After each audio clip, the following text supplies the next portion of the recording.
The sky cracked open, but no one had a clue what that meant. At first, the internet had its usual theories. Aliens? Government experiment? A giant CGI prank? Conspiracies bloomed like mold, but it wasn't until the first executioner ship broke through the clouds that people started taking things seriously. It didn't arrive with the grace of a sci-fi movie. There was no slow descent, no shimmering light show. One moment, the air was clear.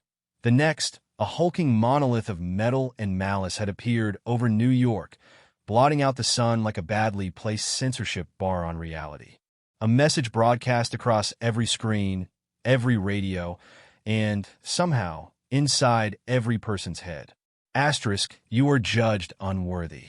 Surrender to oblivion. Asterisk, now that wasn't the kind of message you could put a positive spin on. There was no fine print, no click here to opt out, just 6 words, delivered with the casual confidence of a cosmic debt collector. Predictably, the world's leaders scrambled to respond. A United Nations emergency summit was called within the hour, but it quickly devolved into screaming matches over whether unworthy was a negotiable term. The President of the United States attempted to make contact, only for his message of "We come in peace" to be met with the immediate obliteration of a small town in Iowa. The executioners weren't the kind to waste time with pleasantries. They arrived in numbers, not an invading army. Armies had strategies, movements, plans. These things simply were. Their ships hovered without visible propulsion, each one an enormous, seamless construct of blackened alloy. They bore no insignias, no identifying marks.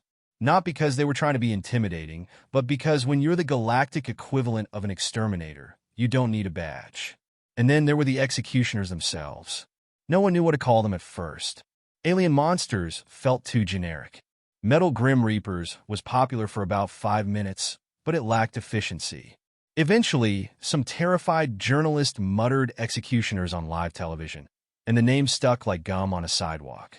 They were tall, easily 9 feet if you didn't count the jagged, crown-like ridges jutting from their heads. Their bodies were encased in armor that seemed less like something worn and more like something grown. A shifting, biomechanical lattice that pulsed with cold, blue veins of energy. Their faces were expressionless, metallic sculptures, featureless save for twin pinpricks of burning white light where eyes should have been. The first major encounter happened in Paris. The French government, in a surprising display of confidence, deployed tanks, jets, and thousands of soldiers in a last-ditch effort to make their case via excessive firepower. It lasted exactly 4 minutes. The executioners did not dodge bullets or even acknowledge them. The rounds simply disintegrated upon impact, vanishing as though they had never existed. When a missile struck the largest executioner in the group, a being that would later be dubbed Herald of the End, it turned its head, flexed its clawed hand, and erased an entire city block with a mere gesture. That was when humanity learned the rules. Executioners did not fight. They judged, and then they destroyed. By the end of the first day, 5 major cities had been reduced to silent, smoldering craters. A few optimistic souls argued that maybe the executioners were only targeting strategic locations. Maybe they had an agenda, some kind of list. Then Buenos Aires disappeared without warning. That was when hope really started to die. But humanity is, if nothing else, persistently stupid in the face of overwhelming odds. There were still people who thought a clever enough plan could work. Some believed the answer was diplomacy. Others thought they could pray the executioners away. A particularly enthusiastic billionaire attempted to launch himself into space to negotiate from an advantageous position. His ship was reduced to atoms before it left the stratosphere. And then there was Jerry. Jerry worked IT for a small insurance company. He was not a hero. He was not a scientist, a soldier, or a man with any particular skills beyond an uncanny ability to fix office printers without violence. But Jerry, like many before him, had a breaking point. And his breaking point came in the form of an executioner landing directly outside his apartment complex, right next to his newly washed sedan. For a long moment, he just stared at the thing. It stared back. Silence stretched between them like an awkward first date. Jerry crossed his arms. "Listen, buddy, I don't know how things work where you're from, But here on Earth, we have rules about parking. The executioner did not respond. Not gonna lie, I've had a day, Jerry continued. First, my boss tells me I got to work this weekend. Then the world starts ending. And now this? I mean, come on. My car? At least vaporize Bob's car. That guy still owes me $20. The executioner slowly tilted its head. Whether in confusion or consideration, Jerry had no idea. Something changed in the air. Not physically, nothing so dramatic, but there was a shift like the moment before a thunderstorm breaks. The executioner stepped forward, looming over Jerry, its burning eyes narrowing. Jerry braced himself, wondering if he would feel anything when he got turned into space dust. But then something truly unexpected happened. The executioner stopped. Its head snapped toward the sky, its glowing eyes flickering. Across the world, every executioner froze mid-action, as if listening to something no one else could hear. And then, for the first time in recorded history, the executioner spoke directly to humanity. Not a message, not a declaration, a question. Asterisk, what is this presence? Asterisk. Jerry blinked. What? The executioner turned back to him, but its focus had shifted. The white fire in its eyes dimmed. Not in weakness, but in something else. Wariness. Something stirs, it murmured. Asterisk, something ancient. Asterisk. All around the world, the executioners hesitated. Their weapons faltered. Their judgment wavered. And then, in a voice as old as the stars, something answered. Asterisk, you trespass. Asterisk. For the first time since their arrival, the executioners took a step back. The executioners were not programmed for confusion. They arrived. They judged. They erased. There was no space in their vast, calculated existence for uncertainty. And yet, as the unseen voice rippled through the air, rattling reality itself, they hesitated. That was new. Across the world, they stood frozen, their metallic bodies humming with an energy that was no longer entirely their own. Their collective mind, if it could even be called that, searched for the source of the disturbance. Not a weapon, not a defense system, something deeper, something wrong. Jerry, still standing outside his apartment complex, was also confused. He had fully expected to be vaporized by now. Instead, the executioner in front of him seemed to be having an existential crisis. Its glowing eyes flickered wildly, and Jerry was about 70% sure it was rethinking its life choices.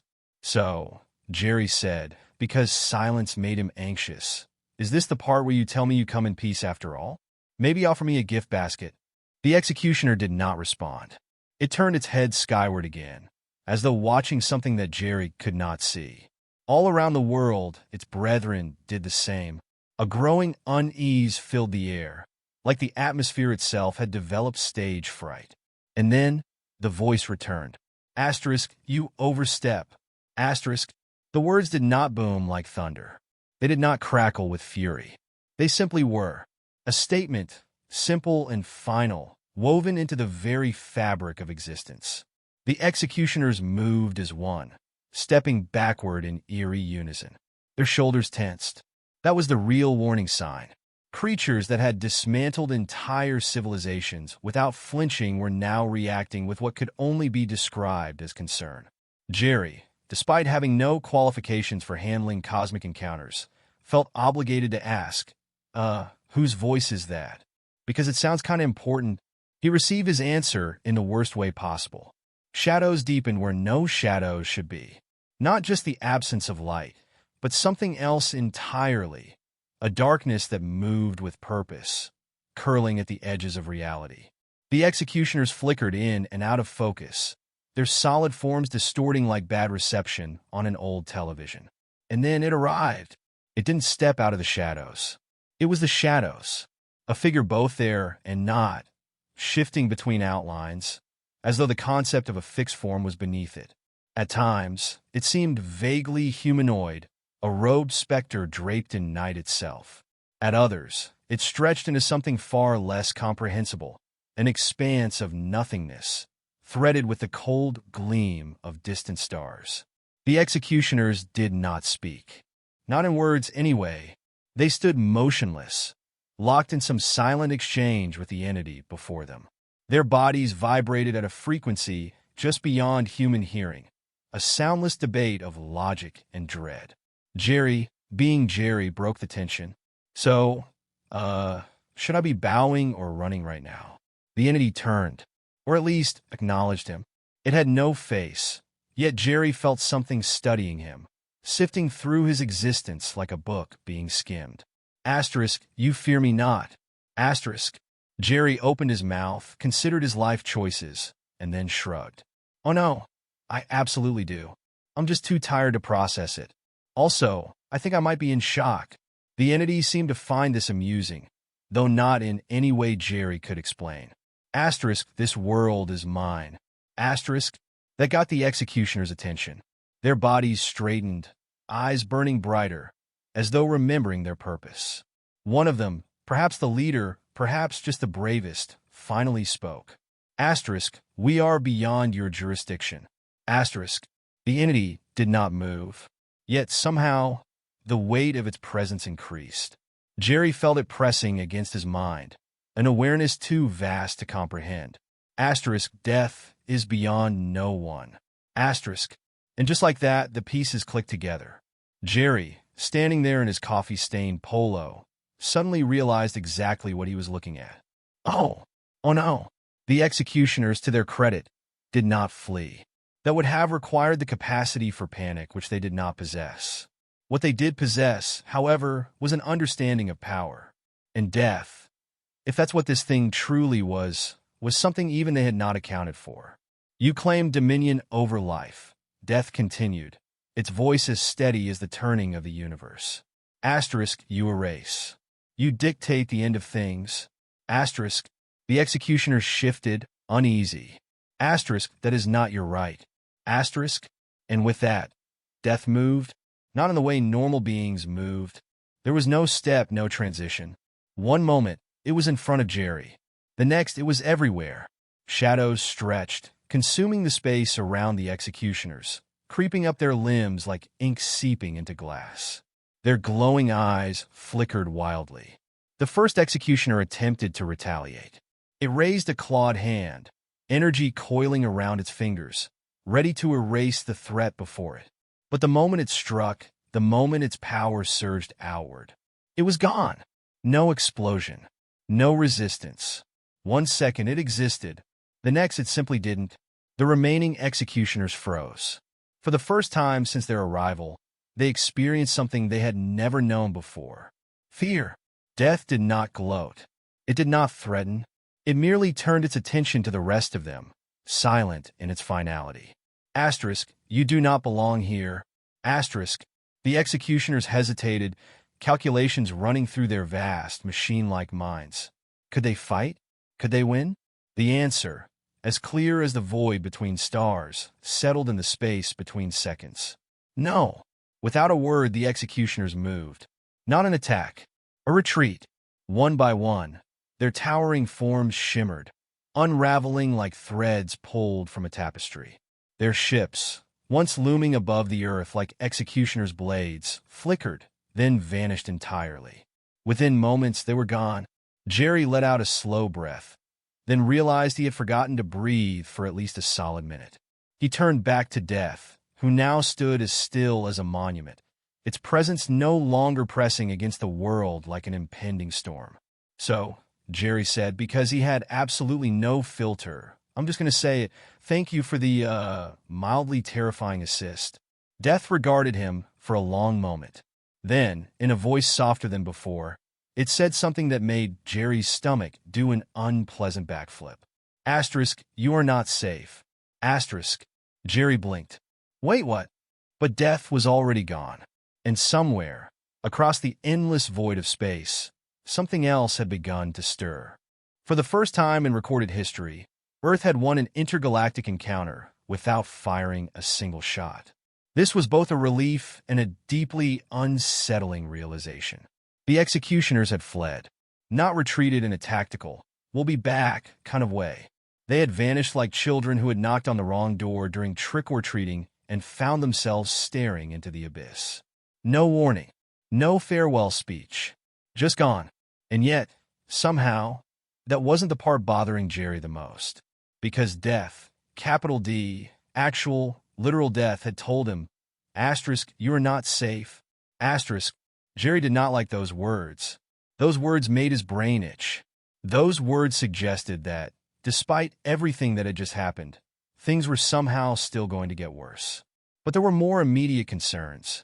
For example, the fact that he was still standing in the middle of his apartment complex's parking lot, barefoot, watching the sky like it owed him money. Around him, confused survivors were beginning to emerge from their homes, blinking in the sudden quiet like apocalypse extras who had forgotten their lines. Someone coughed. A car alarm wailed in the distance. Then a voice broke the silence. Did we win? It was a fair question. Jerry turned to see his neighbor, an elderly man named Bill, standing on his balcony in a bathrobe, holding a baseball bat covered in what Jerry really hoped was barbecue sauce.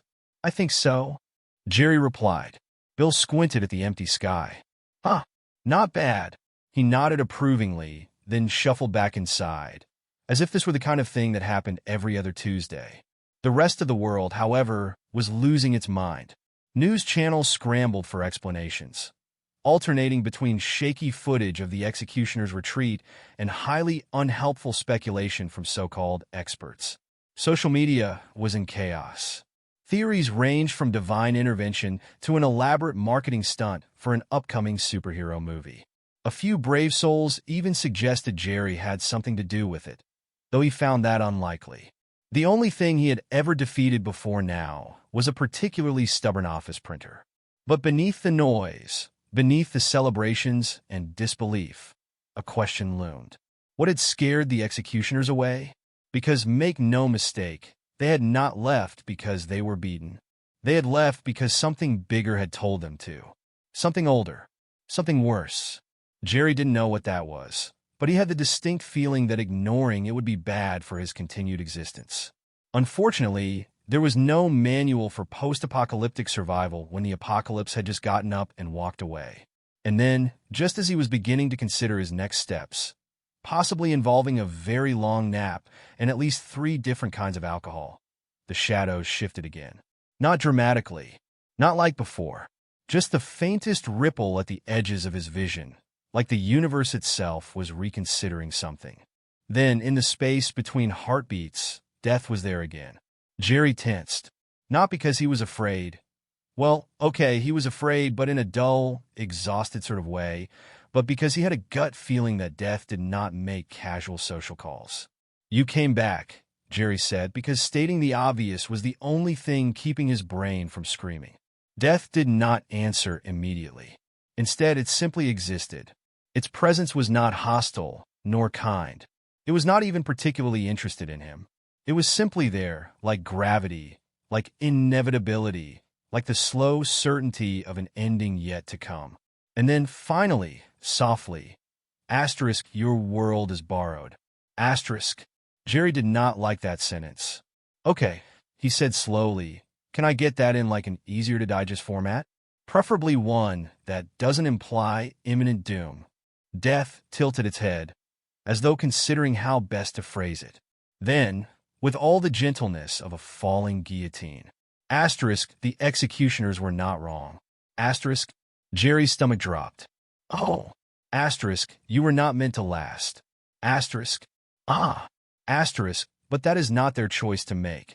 Asterisk, Jerry opened his mouth, closed it again, then pinched the bridge of his nose. Okay, cool. Just to make sure I'm keeping up. Earth is what, on borrowed time? Someone upstairs forgot to pay the rent on existence. Death regarded him for a long moment. Asterisk, there are rules. Asterisk, that wasn't reassuring. Not at all. Jerry said. And would these rules, by any chance, be written down somewhere? Maybe in a nice, easy-to-read pamphlet? Because I feel like this is need-to-know information. Death did not provide a pamphlet. Instead, it simply existed a little harder for a moment, its presence pressing against Jerry's mind like the weight of uncountable centuries. And in that moment, Jerry understood. Not everything. Not the full scope of the universe's design. But enough. Enough to know that Earth's survival had not been guaranteed. It had been permitted, and permits, as Jerry knew from painful experience with his landlord, could be revoked. Death did not elaborate further. It had done what it had come to do. The executioners had been reminded of their place. The balance had been restored. For now, the shadows coiled, reality rippling at the edges, and then death was gone. The world, blissfully unaware of just how close it had come to something far worse, carried on. People celebrated. Cities rebuilt. Humanity, in its infinite stubbornness, refused to acknowledge just how small it truly was. But Jerry went inside, sat down on his couch, and finally let himself process the fact that he had survived the end of the world. Then he groaned into his hands. I'm going to need so much therapy. Outside, the skies stretched vast and uncaring above a world that had just barely scraped by. And somewhere, in the spaces between what was and what should never be, something else was still watching, waiting.